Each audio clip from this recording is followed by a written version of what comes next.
Concerns this evening from one leader of the Seventh-day Adventist Church in Jamaica about alleged discrimination towards its members by employers in the business process outsourcing BPO sector.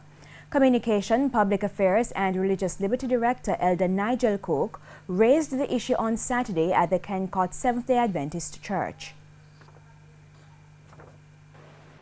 That I believe there are Adventist members employed in the sector, but because of economic reasons, meaning they have to pay the bills, they either bow to the pressure and break the Sabbath from time to time, maybe not every week, and a few have left the church because of Sabbath and work.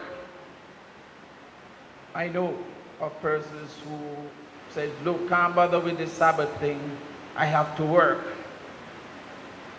So I want employers to understand that it is a critical area they're treading on when they're refusing persons job because of their religious persuasion.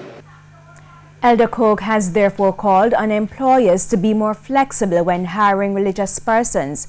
He said anything contrary to that is a breach of Jamaica's laws and the rights of employees. In response, President of the Business Process Industry Association of Jamaica, Gloria Henry, said she is not aware of a practice by employers in the sector to shun Seventh-day Adventists.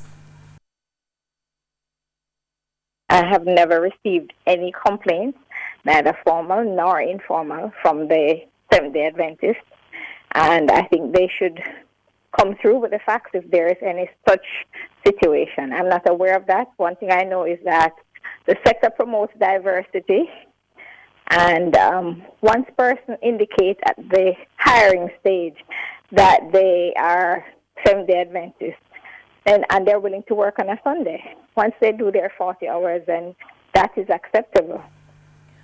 More than 36,000 persons are employed to the BPO sector in Jamaica.